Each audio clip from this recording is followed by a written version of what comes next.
Welcome to episode 5 of the P2P Connects Us podcast. I'm your host, John Light, and on today's show, we're going to be talking about Uber's image problem, the use of sidechains to upgrade Bitcoin, digital identity and the Windover principles, and last, but certainly not least, Tatiana Moroz joins the show to tell us all about Tatiana Coin.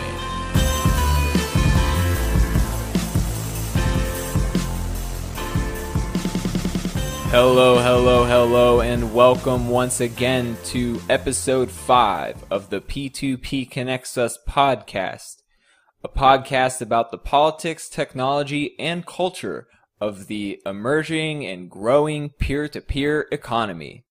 I'd like to start off by reminding listeners that you can use LTB coin that you have earned from your proof of participation points on letstalkbitcoin.com to buy the P2P Connects Us sponsor token, which allows you to redeem the token for a 45-second ad slot on the P2P Connects Us podcast to advertise and promote the peer-to-peer project of your choice.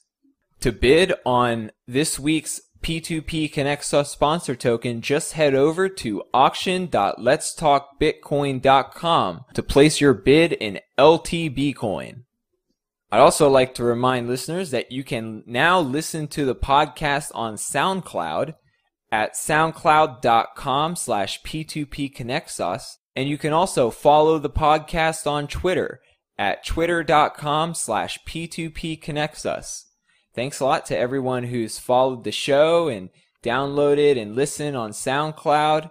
All of your feedback is greatly appreciated. You can send comments, questions, concerns, criticisms, hate mail, or love mail on Twitter, letstalkbitcoin.com, and my own website at www.p2pconnects.us.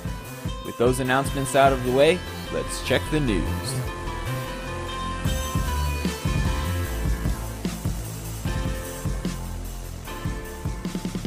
Peer-to-peer ride-sharing platform Uber has been receiving criticisms from sharing economy thought leaders. I recently saw a couple tweets that I thought would be relevant to share here on the P2P Connects Us podcast. The first comes to us from Rachel Botsman, whose TED Talk on collaborative consumption first introduced me to the concept back in 2012. She sent out a tweet that said, "Uber driving me this morning says this isn't empowerment, it's exploitation. The question we must solve, how do we give call-cons providers more rights?" Unquote. Call-cons is the shorthand for collaborative consumption, one of the terms that's used to define this new peer-to-peer sharing economy that many startups are capitalizing on here in Silicon Valley and around the world. A very pointed question from Mrs. Botsman. How do we give the peers in the peer-to-peer economy more rights? The answer, I think, is that service providers within the peer-to-peer economy, who are essentially freelance, independent contractors for the companies whose platforms they use, should create a union or join an existing union, like the California App-Based Drivers Association, who recently formed an affiliation with the Teamsters Union, and use collective bargaining power to negotiate with these companies who are currently pocketing hundreds of millions or even billions of dollars in profits, while these workers get subpar wages, no benefits, sometimes poor treatment, particularly from Uber, who's had less than favorable things said about them, who is currently facing a driver protest. Drivers here in California are protesting the service and calling for better customer service because, in a way, the drivers are customers of Uber. Like, they're not paying directly, it's the passengers who pay, but the drivers have to give Uber a cut, or I should say, Uber takes a cut and then pays the drivers. So Uber does need to think carefully about how it is that they're treating their service providers and what kind of extra benefits they could provide those service providers in order to retain them as service providers on their particular platform. I've already heard of stories of Uber drivers leaving Uber for more community-oriented or transparent platforms like Lyft or Sidecar.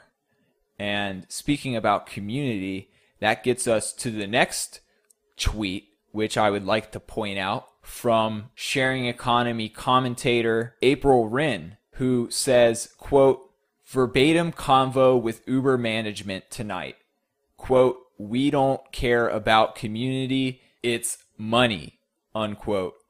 This is the unoffensive, fit to print part, truly aghast, unquote.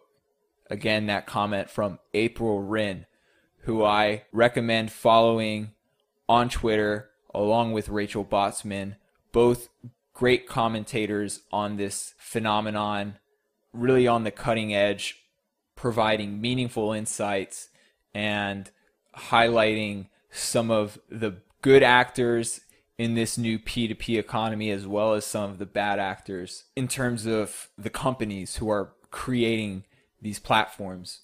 It's not really a surprise for a company to be focused on the money. It's all about the money. But to say it so blatantly, we don't care about community, it's money. That is something that I think is going to be a detriment to Uber in the medium to long term. Maybe in the short term as well, if drivers continue to flock to other platforms because they feel like they're being mistreated by Uber. Uber is almost becoming a caricature of this cold, faceless corporation that exploits their workers with little to no communication as far as customer support goes and responding to serious concerns about the transparency, usability, and safety of the platform. I've heard of customer service requests regarding invoice payments going unanswered for days or weeks at a time. I mean, this is just unacceptable behavior from a company that's looking to basically create a monopoly in the on-demand transportation, logistics industry. And if they ever come close to achieving a monopoly, I can only imagine what kind of monopolistic abuses will come out of the company then. I mean, they're behaving bad enough now. Imagine if they actually had a monopoly. Luckily, as long as Uber doesn't give themselves a legally protected and privileged monopoly, which creates high barriers to entry that prevent new competitors from coming along and challenging their market dominance. Luckily, there are alternatives for people to turn to, like the aforementioned Lyft and Sidecar, which provide a bit of a pressure valve for any of the drivers and riders who don't appreciate Uber's attitude towards their customers. So thanks a lot, Rachel Botsman and April Wren, for this honest commentary regarding your experiences with Uber. I look forward to hearing some more stories from people in the sharing economy, good and bad. And if you yourself have any stories that you'd like to share using any of these P2P marketplace services, whether it's ride sharing or home sharing or generic service marketplaces, please send me a message through the contact page on my website at p2pconnects.us/contact. The magic word for today's episode is monopoly. MONOPOLY.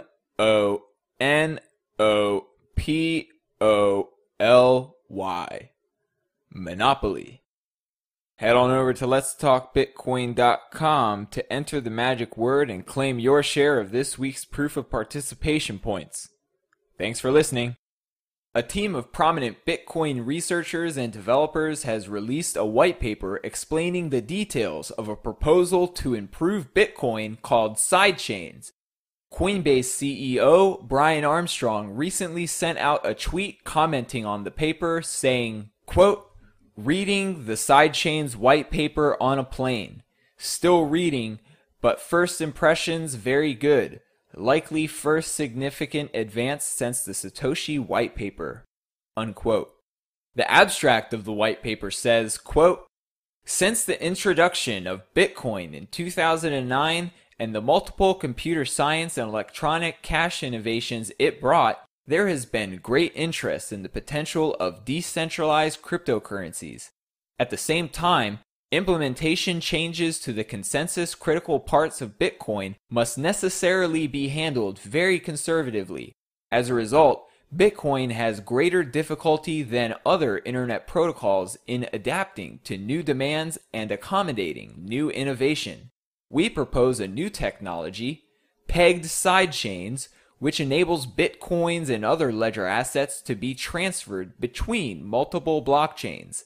This gives users access to new and innovative cryptocurrency systems using the assets they already own. By reusing Bitcoin's currency, these systems can more easily interoperate with each other and with Bitcoin, avoiding the liquidity shortages and market fluctuations associated with new currencies. Since sidechains are separate systems, technical and economic innovation is not hindered. Despite bidirectional transferability between Bitcoin and pegged sidechains, they are isolated. In the case of a cryptographic break or malicious design in a sidechain, the damage is entirely confined to the sidechain itself. This paper lays out pegged sidechains, their implementation requirements, and the work needed to fully benefit from the future of interconnected blockchains." Unquote. The authors of the paper also did a Reddit Ask Me Anything thread, where they answered questions from the Bitcoin community about the future of this technology and how it will affect Bitcoin going forward. There has been an extensive analysis written by Conrad Graf, which concludes that, quote, "Sidechains could indeed have many future applications. However, applications that assume or require perfect substitution in the monetary sense between Bitcoin and sidechain Bitcoin substitutes could encounter disappointments. Applications that do not make this assumption may be more promising." Unquote. The argument here being that sidechain Bitcoins are not actually Bitcoins and will therefore command a different market price. Check out the links in the show notes if you're interested in reading the original sidechains white paper and Mr. Graf's analysis. Over 20 financial technology companies have come out in support of the Windover Principles for Digital Identity and Trust, a quote, "new principles-based framework collaboratively written with public and private stakeholders to ensure secure personal identity, trust, and access to shared open data on the internet." Unquote. Companies, organizations, and individuals supporting the new framework include BitPay, the Digital Asset Transfer Authority, or DATA, Eric Voorhees, Personal.com, Ripple Labs, and more. The principles will be implemented using the open-source Open Mustard Seed platform, a personal cloud platform for securely storing and sharing data on a P2P basis that was developed by ID3 in collaboration with the MIT Media Lab. I was quoted in an American Banker article covering the announcement of the Windover Principles saying, quote, "This kind of personal cloud technology has the potential to shift authority over digital identities away from companies and back to consumers. It's a lot different from the way it is now, where digital currency companies themselves are storing all of this data so that they can answer to regulators. The personal cloud makes this easier across the board by making sure that users just have to update their data once, and that the data is portable across a range of different services." Unquote. I've been a proponent of personal clouds for a while, having given a talk about personal clouds at last year's Bitcoin 2013 conference in San Jose, so it's exciting to see the technology being used by digital currency companies. I'm not exactly thrilled for the reasons it's being used, because I don't like that these companies have to collect any personal data about their customers at all. For the time being, at least, these companies do have to not only comply with regulations that require them to collect this data, but that it's also important from a risk management, liability, and accountability standpoint for companies that store and transfer other people's money to know whose money they're holding and who they're giving it to when processing transfers and withdrawals.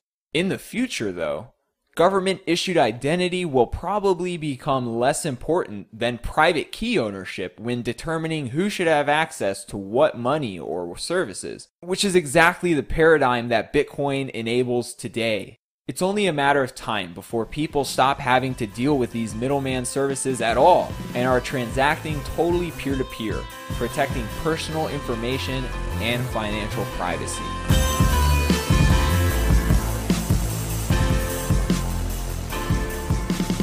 I would like to welcome to episode 5 of the P2P Connects Us podcast, Tatiana Moroz.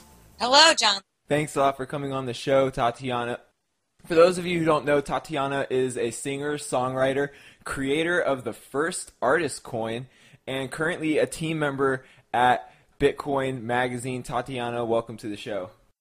Thank you very much for having me. I'm happy we were able to link up. Always a pleasure to talk to you, Tatiana. We were just hanging out at Coins in the Kingdom in Orlando, which was a lot of fun. Yeah, absolutely. I enjoyed that.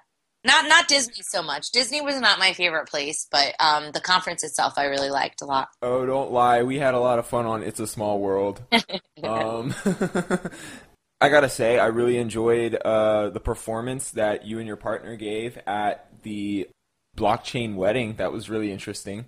How did that first come about, the idea to do that?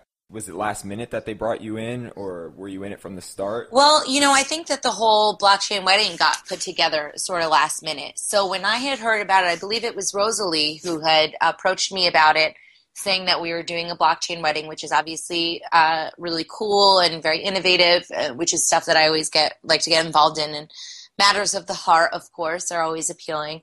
Before I was doing Liberty Music, in between gigging in New York and stuff like that, I would do some wedding gigs. So I was like, yeah, I could sing at the wedding. And then, yeah, it kind of got thrown together. And then I ended up singing Make You Feel My Love by Bob Dylan. And a funny little side thing was that the groom went up to me after the wedding and he said, "What made you choose this song?" And I'm like, I don't know. I just really like the song. I think it's really beautiful. And it turns out that his wife actually wanted me to sing that specific song. So I think the universe was looking out for everybody that day, and the universe gives blockchain the thumbs up. Wow, what a coincidence. It's totally weird, right? It's great that it worked out that way. That was a really interesting experience. I recorded it and took pictures. It was a really, I guess, historical event to have somebody implant their wedding certificate into the blockchain. It was really interesting. So if anyone's interested in hearing more about that, a Bitcoin Magazine did some coverage, I believe. You can check that out online, and maybe there's a video out there somewhere of this whole process of this couple getting married at this Bitcoin conference, and then using a Bitcoin ATM to put their wedding certificate or their vows into the blockchain. To kind of make it official, make it blockchain official. Jeffrey gave a really nice speech during that as well. I think I really enjoyed that as well. I think everybody was more moved than we thought that we were going to be, I guess. Because at first it's like sort of a kitschy thing, but it was really beautiful. It was a really nice ceremony. I saw tears in his eyes. He was very moved. Oh, Jeffrey cries a lot. not completely, but he's a sensitive soul. Can't knock him for being an emotional human being. So how did you first get interested in peer-to-peer technology or peer-to-peer in general? What first drew you to this stuff? Well, ever since I was a kid, I always felt like music could be used to save the world. My mom, she would play a lot of Cat Stevens and Carly Simon and Bob Dylan and stuff in the car when we would drive through the mountains. Here in New York, we would go skiing as a family. And it had a really big influence on me, especially Cat Stevens. And unfortunately, my generation didn't really seem to have anything like that. You know, we didn't really have a focus. We didn't have a way to contribute to the betterment of mankind. So I did find some motivation in politics. In 2008, I really liked Dennis Kucinich. But by 2012, I realized that the Federal Reserve was enemy number one. And therefore, I became a really big fan of Ron Paul. I learned a lot about Austrian economics. And I was doing a lot of different gigs for that circle. And I still do a lot of libertarian type events. But after just seeing how his own party was breaking rules in order to keep him out, it became very apparent that this was not an effective method of bringing about change, that it was basically, a charade. And so I was sponsored at a Ron Paul rally down in Florida by BitPay, and this is when they just first came out. And Tony Galippi spent quite a good deal of time explaining to me about why I should care about Bitcoin, but at the time, I still didn't get it. I was like, all right, here, take a little bit of money. I bought a little Bitcoin. Unfortunately, I sold it off when they went up to like $100. But when I bought it, it was $11, and it's still a good return. And I kind of didn't really pay much attention to it. I went on and I would go to all these different Liberty events. But again, I found myself very disappointed because now the vibe had totally changed. There was no sense of hope. It seemed very defeated. And I spent some time with Jeffrey Tucker in Libertopia in San Diego around August of 2013, and he was telling me about Bitcoin. And so I ended up going to the BitPay launch party at the cryptocurrency convention in Atlanta, so I sang there. And I recognized what it was that really lured me in when I first got into Ron Paul, which was that electric feeling of hope among the people. And I loved that this was a way where you could fight against the man, but not have to stand outside in the freezing cold holding up a picket sign and risking getting arrested. This was sheer innovation, and I loved that. I loved the rebel spirit of it. I loved its ability to take the money out of the machine, and it just became something that was a solution versus something before that had proven to not be a solution.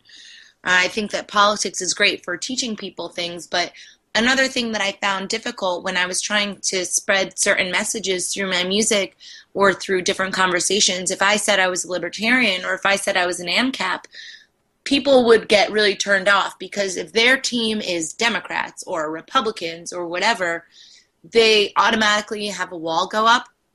And that was very frustrating and divisive, which is the complete opposite of what I was trying to do. So with Bitcoin, I think that, first of all, it goes up against the Fed, which is still, in my opinion, public enemy number one, the banking cartel. Could you explain that a little bit? What do you mean public enemy number one? Well, I think that you can't really do anything if somebody's stealing from you. So if they're, like, the game is kind of rigged. So if the government can print out money whenever it wants to support its wars, what are you going to do about it? You have to kind of strike at the root. And I don't think that money is evil. I think money allows you a lot of freedom, more than most things. And if they control the money, that's how they keep control of the people. So if they want to have a war, they just print out more money, and then they don't have to go to the people and say, hey, we're taxing you. They basically have an inflation tax. And people aren't really aware of that. So if you start taking your money out of the system and you start kind of broaching the topic that way, you can kind of convey the messages of freedom, convey a lot of the teachings of Ron Paul, for example, but not have to have that big wall go up. I mean, nobody likes getting ripped off. Nobody likes the fact that last year you could buy a lot more with your dollar than you can this year. And the jig is kind of up. In using Bitcoin as this tool for activism and kind of a way for opting into an alternative system to fiat money and the Federal Reserve, there have to be some challenges in doing that, because I kind of got into Bitcoin for similar reasons, and it's like a process of transition. I mean, it's really hard to get people to switch over, 100% to this thing overnight, and I don't really expect anybody to, because the value is always changing. And so it's more like, put some of your savings aside into it and just let it sit there. And then, maybe use some every once in a while to pay for things and show merchants that Bitcoin is actually something that people use. But how do you encourage people to first get into Bitcoin? Well, I think that there's a lot of concerns with Bitcoin's price fluctuation. So when I suggest it to people, I also suggest it in the way that you do. You know what? Just try it out. Put $100 in. Let it sit there. See what happens, because the price had gone up so significantly. So that made that a relatively easy sell. Nowadays, things are a little bit less sure. But one of the main things that I like about it is that it just forces people to think about money in a completely different way. And that, to me, is almost more impactful than just straight up Bitcoin alone. Because now you have people thinking about how value is transferred, and it's like a veil has been lifted, I think. And I think that that's a really important component of using it. But I like to tell people the different stories about how Bitcoin can be really useful, how it can help the unbanked around the world. I always like to use the Women's Annex as an example.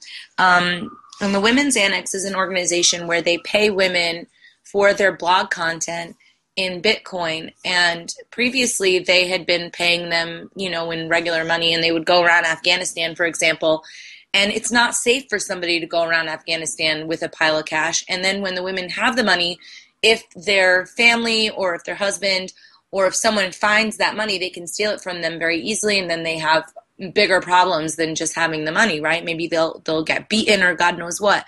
So you can send money quickly, efficiently, and for much less by using Bitcoin all around the world.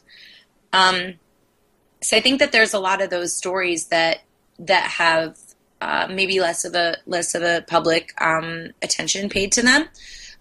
Another thing was Free Aid, which is another organization. They sent money to the Philippines when they had their what do you call them? Typhoon? No, not typhoon. Tidal waves. And they had the money to them in a matter of hours versus a matter of days. And that time to send that donation can be very valuable to the people that need that donation, that need that money. So I don't know. I mean, I think that there's a lot of different possibilities. And now with Bitcoin 2.0, I think that will potentially make people think about their work ethic very differently. They're going to think about different ways to invest. And I think that it makes it a little bit more of a level playing field. Plus, if you're not paying fees to banks, then you're keeping more money for yourself in the first place. So it's also much more efficient, even for the banks. I think that there's some talk now about the banks using Bitcoin as the method of transferring wealth, and then they switch it into their currencies in order to save them some fees. I'm not saying all of the banks have to go away. Obviously, they serve some sort of purpose, but the structure needs to be a little bit more, equitable for people. Yeah, that's a good point. So explaining Bitcoin to people when they're first getting started is challenging enough. So how did the idea for an artist coin, or what you end up calling Tatiana coin, how did that idea first come about? Well, Tatiana coin is actually my way of also trying to explain Bitcoin. So like when I was doing Liberty stuff, and then when I started doing Bitcoin stuff, all along I've just been thinking, how can I evangelize in the most effective way possible? How can I get this idea across to people? Because when, for example, not to make this a man-woman thing, but there is a certain element of when a girl talks to a guy and a guy tries to explain something technical, sometimes the guy will like kind of make you feel stupid or whatever. And in general, when you talk to people about Bitcoin, people get a little bit defensive because it's something that they don't understand. So my goal all along has been to be that accessible person where people can ask a stupid question and I won't make them feel stupid, because I have a ton of stupid questions all the time, because I certainly don't know everything or even close. So I wanted to use my music to connect with people in an accessible way. And so Tatiana Coin came up when I was in Berlin, and I was hanging out with a lot of the I don't know, just a lot of the guys at the Berlin conference, and they started yelling, yeah, let's do Tatiana coin, Tatiana coin. And I thought that that was sort of a joke. And then Adam Levine had actually brought it up with me back in January, but we revisited the idea in March. And he kind of helped me mastermind what it would look like.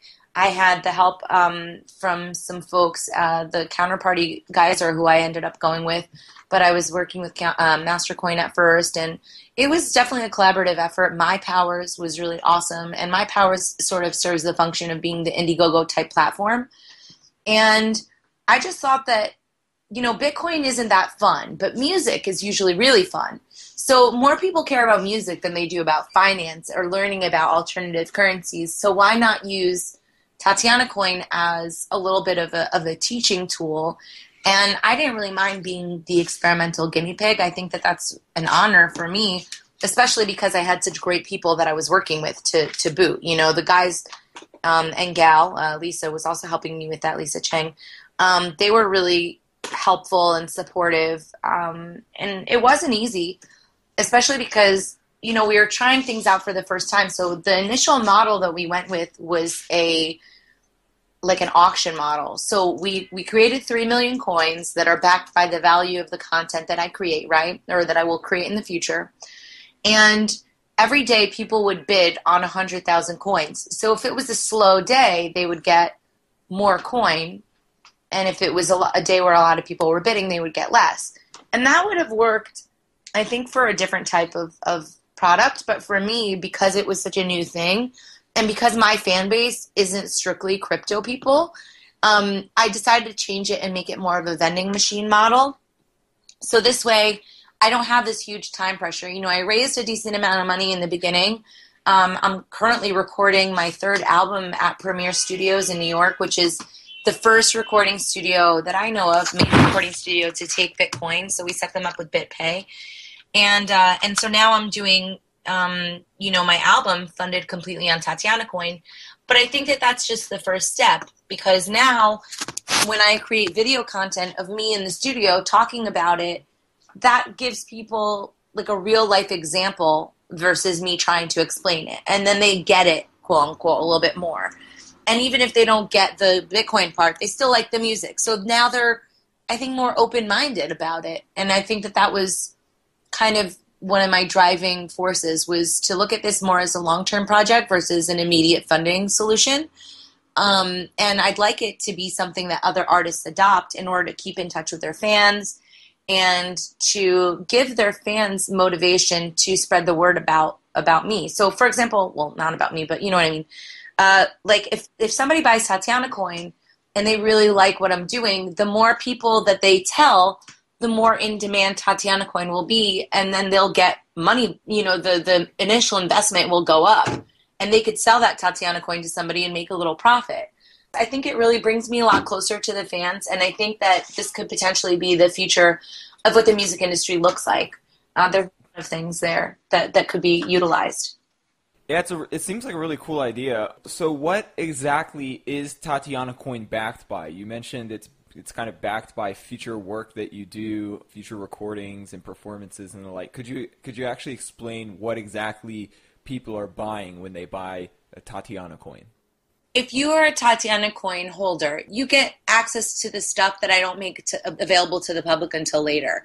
So if there's a video of me at home writing a song, maybe I'll release that only to my Tatiana coin members so they can feel like they're part of more of an exclusive thing.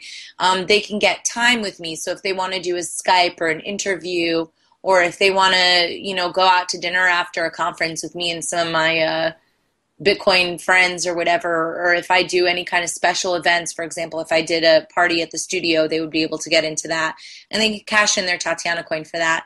Also, for any albums that I come out with, they get, you know, the autographed advanced copy, they get the bonus tracks and different things like that. So it's a fan rewards thing, really.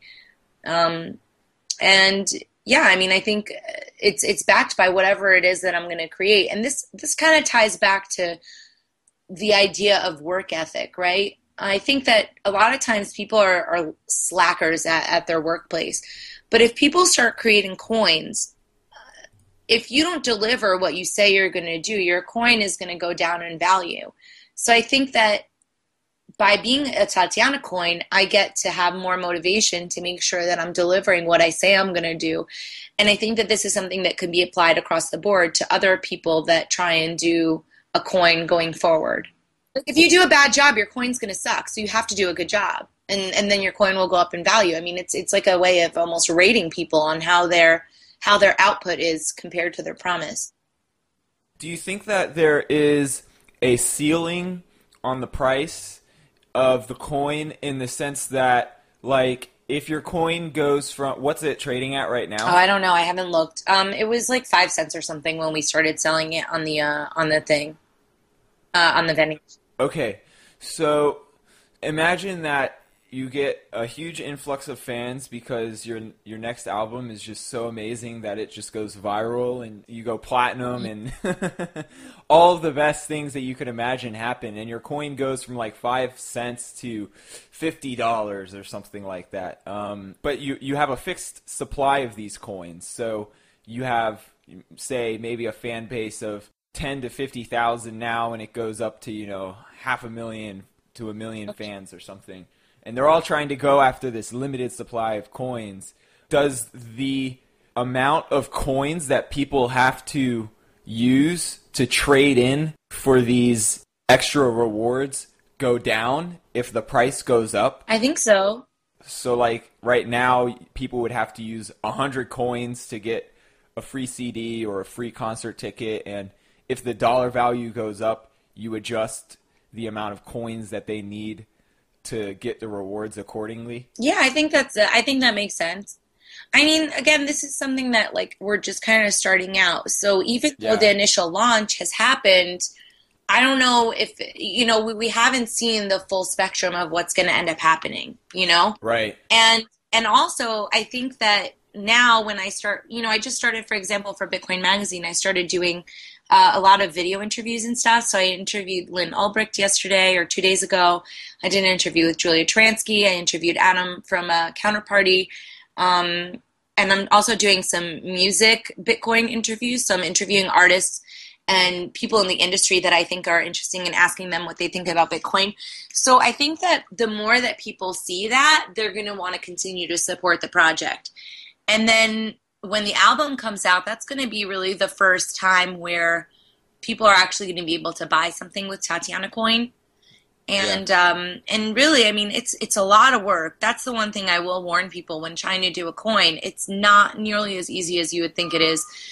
You almost need like a full-time person to kind of, in general, with the music industry, I think one of the challenges facing indie artists is that you never have enough budget and you never have enough time to do all the things that you want to do. And I think if I had a larger budget, then I would be able to kind of help promote things a little bit more efficiently. Yeah. But right now, I'm busy creating the art. So doing the Facebook and the Twitter and all that stuff, while I enjoy doing that, it's very, very time consuming. So it's definitely a learning experience. I'm definitely kind of figuring it out. One idea that you and I had was to hire somebody and pay them in Tatiana Coin. I don't know if I'm going to find anybody to do that, but that would be kind of interesting to see. But there's a management company in New York that hopefully we're going to work out a deal, and I think that they're going to be able to help me take it to the next level. A lot of times people say, oh, the indie route is so great, but at the end of the day, there is a reason why people had record companies, and the record company does fulfill a very important function. I think it just needs to be something where the artists and the fans don't feel like they're getting ripped off, but it still makes sense for the people who are doing the business side of it, for them to also get something out of it. I mean, everybody needs to have some sort of motivation, and I think that there's an imbalance right now. Yeah, the incentives could definitely be aligned a little bit better. Maybe this coin concept is one way to help align the incentives so that everybody benefits. What I had suggested that you were just referencing there was when we were in Orlando. I was asking about how Tatiana Coin was going, and suggested that you hire somebody to do marketing for the coin and for your art, your music, and get paid in Tatiana Coin. the reason for getting paid in Tatiana coin is because if they do a good job, then the Tatiana coin will go up in value because more people are buying it and more people are excited about all of the art that you'll be producing in the future, and therefore their marketing efforts will be successful. And so that's kind of the gauge of like how successful they are and how good they are at their job is like, does the Tatiana coin go up in value or not? What were you hoping to achieve with Tatiana coin, and do you think that you achieved your goal at least initially? Are you talking like financially or just like more as a big picture kind of thing? Both. I think that I didn't raise enough money for what I really wanted to do for the record. I think at the time I raised, I don't know, somewhere around like $9,000, but then Bitcoin, has gone down significantly. So even though I'm doing my album on a super budget and but I'm also getting really high quality people. So high quality people for cheap is not the same as just straight up like free friends that are volunteering. Like it still costs a decent amount of money, even though it's a really good deal for the quality of what I'm getting. But I'm figuring out, I'm pretty crafty, so I'm kind of making it work. I think that in the bigger picture though, it's an awesome experience because it's allowing me to evangelize my passion for changing the world, my passion for cryptocurrency, and my passion for creating a music industry more like the one that inspired me originally, and allowing artists to flourish. My friend Megan Wright, for example, at the studio, I just did a video with her. I'm going to put it out on my YouTube, Forevermore Tatiana. So Megan, if I could have, for example, a crypto label, Megan would be a really great person to put on it. And now I can kind of use my experience to talk about that, right? Because now people are paying more attention to what I'm saying because I have some real life experience. So I think that it continues to be a tool for evangelizing. No one's ever going to take it away from me that I'm the first ever artist coin. When I think about that, it almost makes me tear up. It's such an honor. The people that I worked with are so cool, and it's helped me reach a lot of people whose opinions I really respect and who are also doing really incredible things, and it puts us on this level where we're peers, and that's really very flattering, and it's very empowering for helping me realize larger goals for what I want to see in the world. That's awesome to hear. What would you consider some of the challenges of implementing a totally new concept like an artist coin? What were some of those lessons and experiences that you took away from that? This is something that I guess motivated me toward Bitcoin in the first place. It's like you need money, straight up. You can't have people just volunteering to do things all the time. People need to get paid, and you get what you pay for. You can sometimes find people that find value in other things, and you can trade them for things. I can kind of parlay certain advantages that I have to other people that aren't necessarily monetary or whatever, through experience or through connections and stuff like that. But at the end of the day, I think that Tatiana Coin really needed more of a marketing budget. But it's a catch-22, right? Because you're trying to raise money, but you need money to raise money. So that's a little bit frustrating, I guess. Yeah, it takes money to make money is a long-standing problem. Yeah, and I think that, maybe if I had like a rich boyfriend or something, or my parents were giving me money, that would be more helpful. But that's something that's frustrated me about the music industry in the first place. So I'm kind of just sucking it up and trying to figure out the best formula. So other people who've had the same problem can like, an artist shouldn't be limited by the fact that they can't afford to do certain things. And not all artists are good at business. Some artists are good at just making music, and it's unfortunate that they're not able to get the exposure because the current system is set up. So, if you want to get a record deal, you either have to sell 100,000 albums on your own, which you need money to make money, or you need to be like a million times more lucky than you did 20 years ago because now they want you to have a hit right out of the bat. Or you have to be a very promiscuous looking 14-year-old that's able to be manipulated by the man. And I don't fit into any of those categories. But I know that my music brings a lot of joy to people. And I know that my message is one that needs to be heard. Not because I'm so vain or something, but I don't know, like my soul got so much fulfillment when I was listening to Cat Stevens as a little girl. I keep mentioning Cat Stevens because I saw him in the Rock and Roll Hall of Fame and he made me tear up. And I feel like we're being given a great injustice by not having music that's reflecting the times that we're in. And the ability that I have to tell people, something that resonates with them and something that reflects what they're feeling is an incredible gift. So I don't So, know. so what inspires the music that you write? A lot of different things. I think the stories that I hear from different people, the stories in the news, my own experiences especially.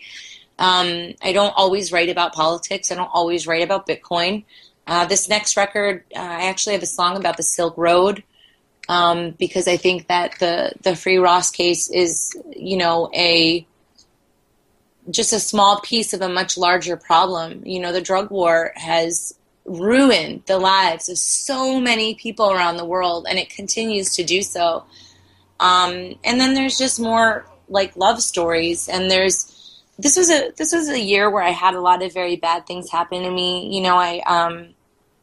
I don't know, I got groped by this guy, and there was the whole Gulch fiasco, and there was all this really, really horrible, heartbreaking stuff. And it also showed me who my real friends were and who weren't my real friends.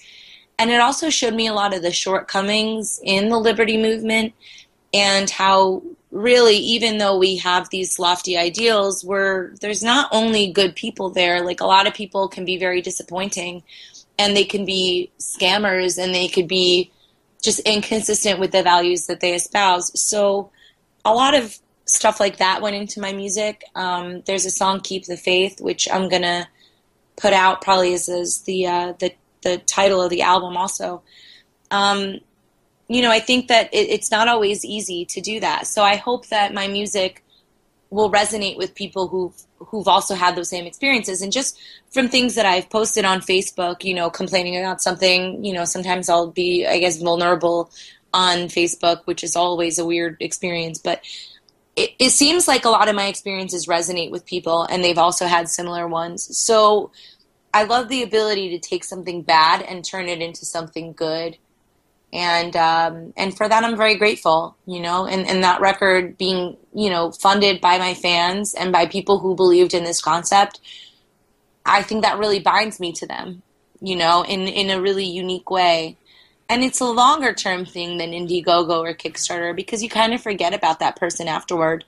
I don't think people are selling their Tatiana coin. I think that they're in it not because they wanted to make $1 million off of it, but because they kind of believe in me and they believe in what I'm trying to do and believe in artist coins as a concept. Because, I mean, how many people have you heard complaining about how much music sucks these days or how much the movies suck these days and how much art is like just all wrong? There's just something wrong. And I don't think that needs to be like that forever. I feel with every grain of my existence that I'm here to help shed light on alternatives. I'm not just going to eat my crappy porridge, I want an alternative, and I appreciate the ability to fight for that in the name of a lot of people that I think feel the same way. Yeah, and I think that when the dust settles, you'll have a lot of opportunities to use this experience that you've had to help other artists and creators use this kind of peer-to-peer cryptocurrency technology to create stronger connections with their fans and their customers and the people that they're serving through their work. Like you said, no one's going to be able to take that away from you. And that the experience is something that you'll be able to take with you no matter what you end up doing with your career. So with that said, what's coming next for Tatiana and Tatiana Coin? You're working with Bitcoin Magazine now. You mentioned you're doing a video interview series with them. Where's that taking you? Oh, well, that's something I'm super excited about. So, I'm doing ad sales and stuff like that for the magazine, but part of, I think, selling ads is giving people something that they want to be a part of. And that really falls in line with my overall goals with trying to evangelize Bitcoin in a fun way. So I've been doing a lot of videos here around New York where, I'm doing interviews with people and I'm highlighting different things that I think are cool about the space. And then November 1st, I'm going to Money 2020. So that'll be a fun event, I'm sure. And then right after that, on November 6th, I'm going to Australia. I bought a one-way ticket. So I'm going to go to Australia and do some events with Andreas Antonopoulos, and I believe Pamela Morgan will also be speaking. I love her smart contract stuff. It's my favorite. And so we're going to be doing some meetups in Melbourne and in Sydney. And then we're going to go to Bitcoin South in New Zealand, which I hope people, if anybody has the budget to go, I think it's going to be a fantastic conference. It's in Queenstown, New Zealand. And Brave New Coin is kind of putting it on. My friend Fran over there, and Jeffrey Tucker is coming, and Jeff Berwick, and Lori Rice, and a lot of really interesting people will be coming together to speak and to explore the countryside. And so our video coverage isn't just going to be of the conference, but I think Andres is going to bungee jump, and I think that I'd like to go and meet with the local businesses and see kind of how Bitcoin is influencing them. And then I think that'll just be the beginning of this series. I plan on going to Bali and exploring Bitcoin in Bali, which I think is basically an excuse for me to go to Bali. But I think that there's a lot of really cool things going on all over the world. It's such an international currency, and I love that about Bitcoin. It's that it kind of diminishes the need for those arbitrary lines they call borders. Why do we need to keep thinking in that way? We have the internet. It's opened up our minds, and why not have that keep going?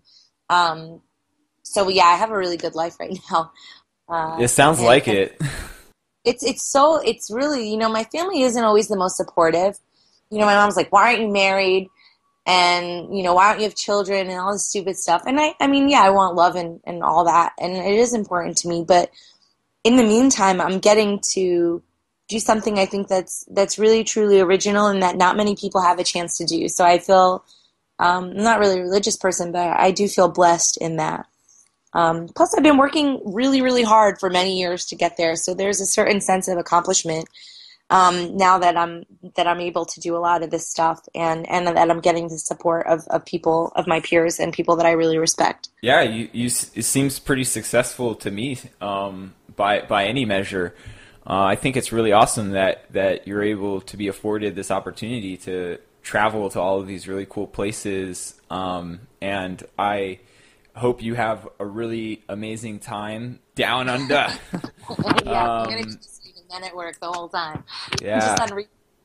Awesome. Well, Tatiana, I want to thank you so much for taking the time to come on the P2P Connects Us podcast. If you have any last words, anything you want to mention, URLs, if people can find you on the internet, the floor is yours.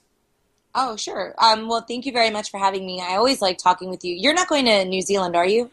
I cannot go, unfortunately. I have other travel plans in that same time period. I'm sorry to hear that. I hope that we get to see each other soon. But so if people want to catch up with me, they can find me on bitcoinmagazine.com, tatianamoroz.com. If they want to buy some Tatiana coin, they can still buy it at mypowers.com/Tatiana. I'm on Twitter, Queen Tatiana, and and then I'm also I co-founded CryptoWomen.org. So if there's women that want to be involved with crypto, we're revamping the website and hopefully just finding new ways of reaching out to new people about cryptocurrency. And I guess that's it. Oh, and my YouTube is Forevermore Tatiana. Awesome. Thanks a lot for coming on the show, Tatiana. Look forward to seeing you again soon. Thanks so much, John. Thanks for listening to episode 5 of the P2P Connects Us podcast. If you have any comments or questions, you can reach me through the contact page on my website at p2pconnects.us. Till next time.